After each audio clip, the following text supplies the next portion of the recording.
নমস্কাৰ বন্ধুসকল, মোৰ অন্য এটি নতুন ভিডিঅ'লৈ আপোনালোকক স্বাগতম জনাইছোঁ।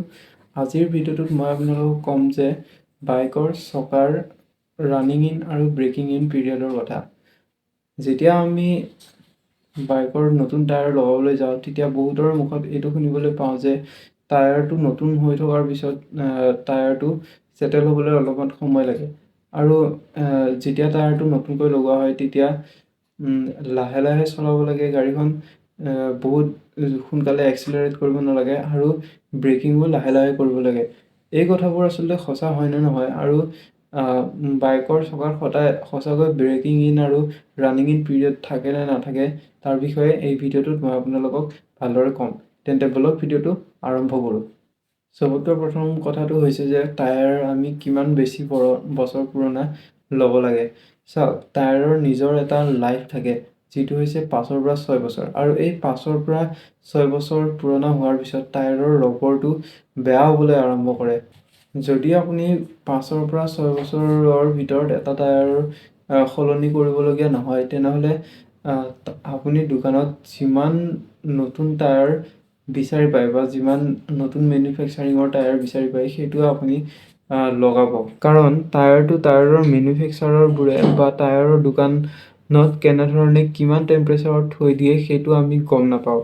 যদি বেছি ৰ'দত বা গৰমত থৈ দিয়ে, তেন্তে টায়াৰৰ ৰবৰটো টান বা ঢিলা হৈ যাব পাৰে আৰু টায়াৰৰ ছাইড ৱালটো বেয়া হৈ যাব পাৰে। সেইকাৰণে আপুনি যিমান নতুন টায়াৰ পাৰে সিমান নতুন টায়াৰ লগাব চেষ্টা কৰিব।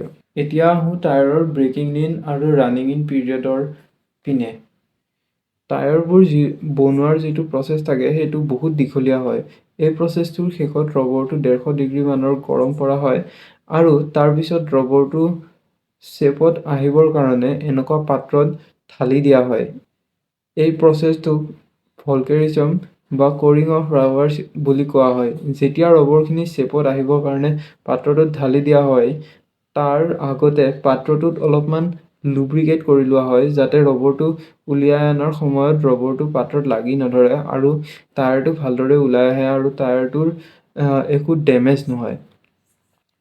টায়াৰটো উলিয়াই অনাৰ পিছত এই লুব্ৰিকেণ্টখিনি টায়াৰত অলপমান লাগি থাকে। সেইকাৰণে যেতিয়া আপুনি নতুন টায়াৰ কিনিবলৈ যাব, নতুন টায়াৰটো যদি আপুনি চুই চায়, আপোনাৰ আঙুলিত অকণমান ক'লা ক'লা ধৰণৰ লুব্ৰিকেণ্ট লাগি আহিব।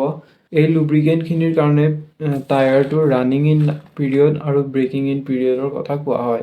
তাৰপিছত যেতিয়া টায়াৰটো বনোৱা হয়, তাৰপিছত টায়াৰটো গাড়ীখনত লগাই পেলাই কোম্পানীবোৰে টেষ্ট নকৰে। কোম্পানীবোৰে টায়াৰটো এক্সৰে মেচিনত থয় আৰু এক্সৰে কৰি চায় যে টায়াৰবোৰত যিবোৰ কম্পনেণ্টছ থাকে সেইবোৰ ভালদৰে মিহলি হৈছে নে নাই। আৰু তাৰপিছত টায়াৰটো এটা বেলেঞ্চাৰত থৈ দিয়ে, যিয়ে চকাটো চিধা হৈ আছে নে নাই তাক নিশ্চয় কৰে। আৰু এই প্ৰচেছটো গাড়ীত লগোৱা একো প্ৰচেছ নাথাকে। সেইকাৰণে যেতিয়া গাড়ীত লগোৱা হয়, তেতিয়া কি হয়, গাড়ীখন চলাওঁতে যিমান গৰম হয় চকাকেইটা, সিমান গৰম আগতে চকাকেইটাই নাপায়। সেইকাৰণে কি হয়, যেতিয়া চকাকেইটা গাড়ীত নতুনকৈ লগোৱা হয়, গাড়ীৰ চকাটোৱে সিমানখিনি টেম্পাৰেচাৰত আগতে কেতিয়াও পোৱা নাই আৰু সেইখিনি টেম্পাৰেচাৰ পোৱাৰ পিছত গাড়ীখিনিৰ যি কম্পনেণ্টছ থাকে, কম্পনেণ্টছবোৰ মিহলি হওঁতে অকণমান টাইম লাগে।